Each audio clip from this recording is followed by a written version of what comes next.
What has it been like to be on the path to baby with Travis? I think it's a beautiful thing that we'd love to have happen. Kourtney Kardashian and Travis Barker seem to be making headlines once again after they just had a secret Vegas wedding. Although they didn't have a marriage license that would make the ceremony legal or official, practice does make perfect. Both Kourtney and Travis shared the sweetest photos of themselves looking happier than ever, wearing matching leather jackets with an Elvis impersonator officiating the wedding. Although it's not a legal wedding, there was no absence of love, and when the real thing does happen, which may very well be soon, there was no doubt in anyone's mind that it's going to be a big, smashing affair. Kourtney Kardashian has had an extremely well-documented life, so I won't bore you with the things you probably already know. Instead, I figured we'd just jump through her life a little bit before skipping straight to the present and what she's up to these days. Surprisingly, Kourtney has a degree.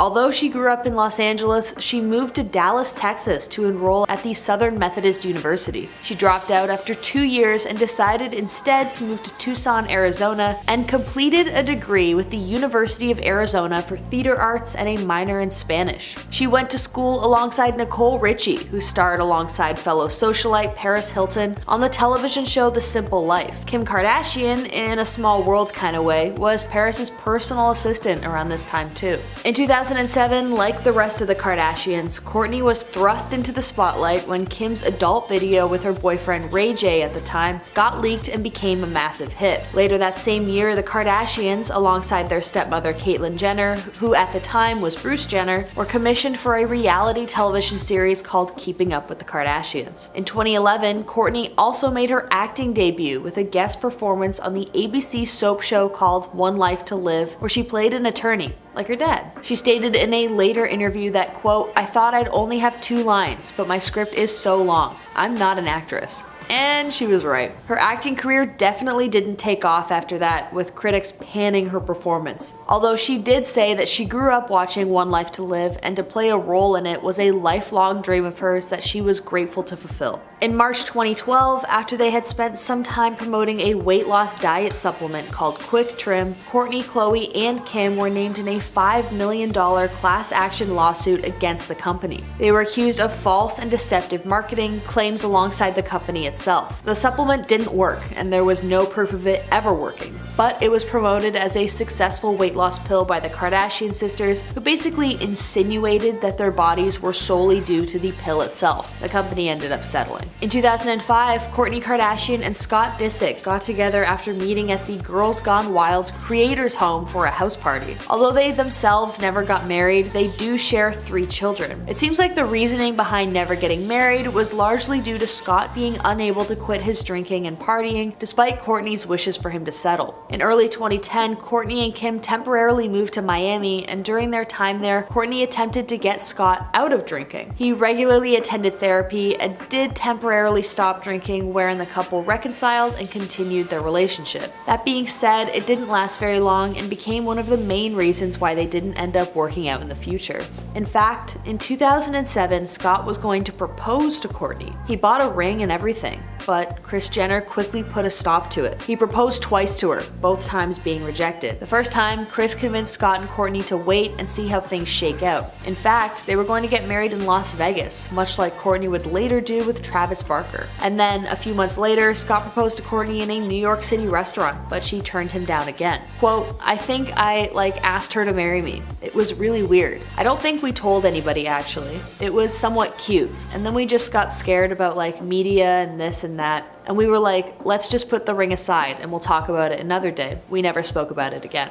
In an episode of Keeping Up with the Kardashians, Kourtney also admitted that once Scott fell off the bandwagon again in terms of recovery from his party lifestyle, it seemed to keep her from wanting to pursue any sort of deeper romantic connection. It is also what ultimately broke them up in 2015 when they were raising their children, and Kourtney felt that Scott wasn't stable enough to play an equal part. In fact, in 2016, Scott briefly attempted to get back together with her, but he failed in doing so. Quote, Kourtney tells him if he wants her back, he needs to show show how much he's changed. But instead, he's out partying at Coachella and will complain to his guy friends about how many rules Kourtney imposes on him. She made comments to her family about his behavior with money and partying, and it being exactly why she never married him. Now, let's skip forward to January 2021. Although the two have known each other for quite some time and have been friends for years, Travis Barker and Kourtney Kardashian only officially started dating after Kourtney finally broke it off with her on-again, off-again partner. They dated for a few months before, in October 2021, they officially got engaged after Travis proposed to her at a beachside hotel in Montecito, California. Scott gave his blessing to the couple publicly during an Andy Cohen interview. Quote, "I think if you really love somebody right, you want them to be happy no matter what. So I do give her a blessing to be happy." Despite that publicly being the case, friends close to Scott say that privately it's an entirely different story. Quote, "Scott is going crazy. He's going to go off the deep end. It's really bad. It's about to get dark." While he himself has had a long string of girlfriends after he and Kourtney broke it off, he seems to be much more attached to Kourtney than anyone else and is having a hard time processing the engagement, especially when he failed to put a ring on her finger all those years ago. And now, in April 2022, Travis and Kourtney shared a bunch of sweet posts to their Instagram of them being in a Las Vegas chapel. I can't imagine how Scott must be feeling after he tried to marry her in a Vegas chapel before too. Although they didn't obtain a marriage license, which means that they aren't legally married, they did have a sweet and private ceremony. The eldest Kardashian posted onto her Instagram the shots of the two with the caption, quote, "Once upon a time in a land far, far away," and then in brackets, Las Vegas, "at 2 a.m., after an epic night and a little tequila, a queen and her handsome king ventured out to the only open chapel with an Elvis and got married," and then in brackets again, "with no license. Practice makes perfect." Although they haven't officially gotten married yet, it's definitely only a matter of time. The couple also seems to not want to wait for marriage before starting a bigger family. Although Kourtney has 3 kids with Scott and Travis has a son with his ex-wife, quote, "They've set their hearts on a big family and agreed there was no point in delaying or waiting to be married first. They will have a baby together, without any doubt. It's just a matter of when and how." I personally don't think a baby will come anytime soon, and they'll likely wait until later this year to conceive, but that's just a theory and I've got literally nothing to back that up other than pure vibes. That being said, the couple wore sunglasses inside the building and they stated above that it was 2 a.m. when they had their impromptu nuptials, so like what? Why do celebrities constantly wear sunglasses all the time, even when it's in the dark? I used to think it was because of the paparazzi and the flash of the cameras, but now I have no idea because they're wearing them in a private ceremony as well. God, no. What are you talking about? Why would you dress like a monkey, Holmes, and swing from anything? I don't know.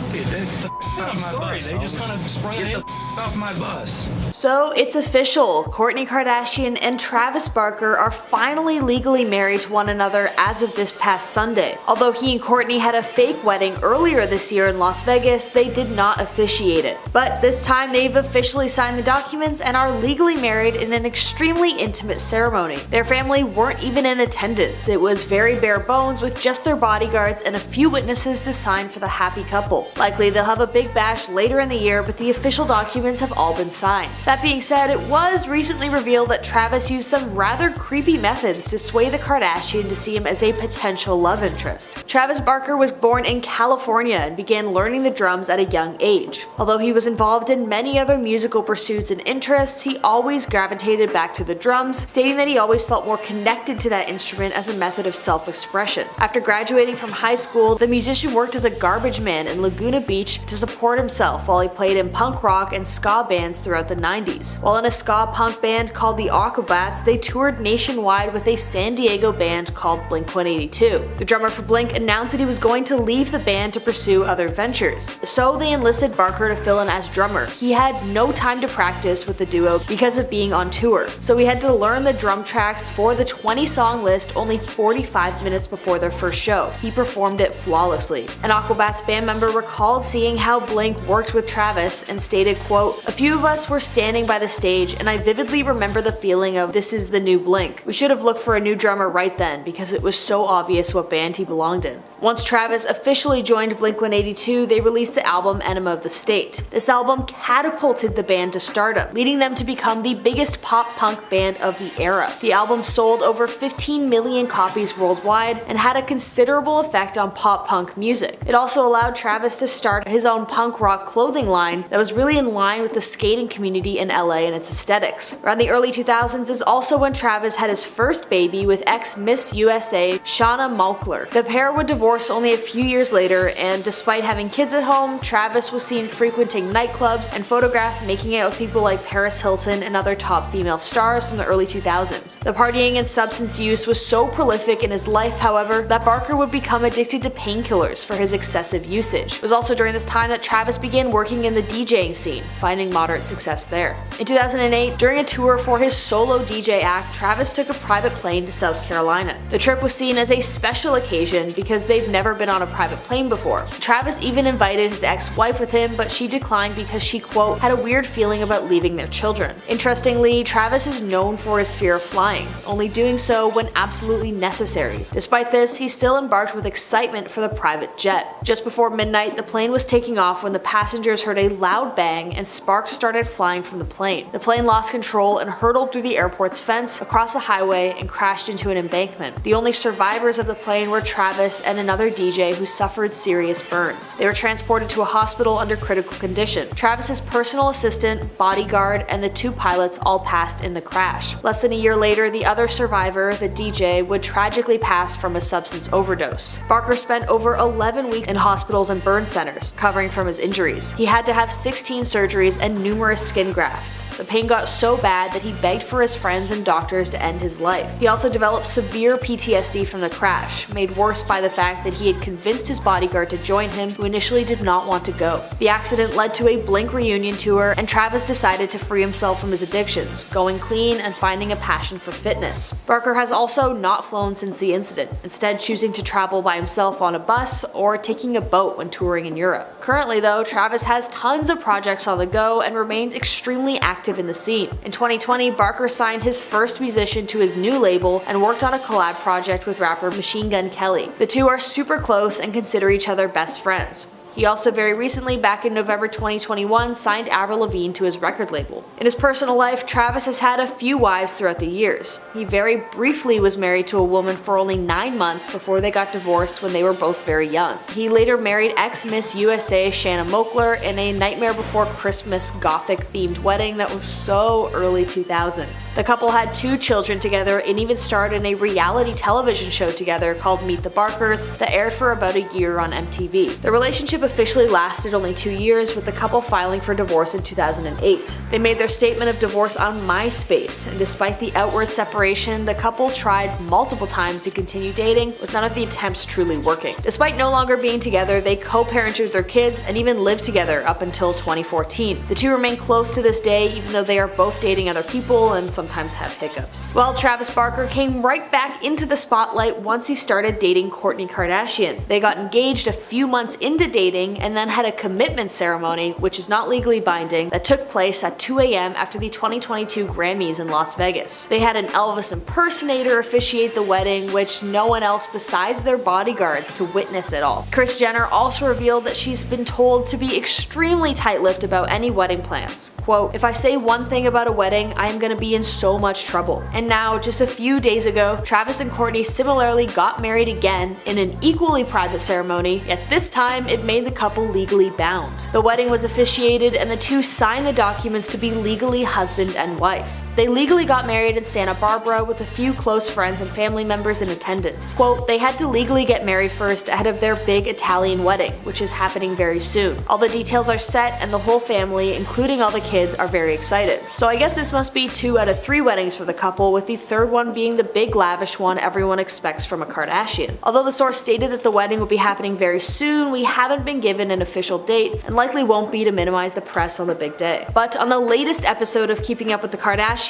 more has been revealed about Kourtney and Travis's passionate whirlwind romance. They couldn't keep their hands off of each other during Kris Jenner's birthday party, despite Scott being 1 room away. During the episode, Kris told her eldest daughter that Travis revealed that the reason he moved to Calabasas because he knew Kourtney lives there, even though they weren't dating at the time. He claimed that he was in love with her and wanted to be close. Kourtney reacted positively and found the confession sweet, thinking that it was more evidence that they were destined to be together. Unfortunately, tons of fans of the Kardashians Kardashians didn't think the same, instead labeling the confession as a major red flag. One Reddit user stated, quote, "I don't think she sees his red flags at all, especially since everyone around her is agreeing that he's amazing." Others similarly pointed out that Kourtney seems to be ignoring a lot of warning signs. Some people reference the stalker television series You and compare Travis to the man who obsessively stalks women. However, a few fans questioned if this was actually true or if it was just something Travis said as a joke or to sound cute. That being said though, while several fans are very concerned, Kourtney and Travis don't seem to care. The two continue to make appearances together at award shows and the Met Gala. They also constantly post lovey Instagram photos of each other.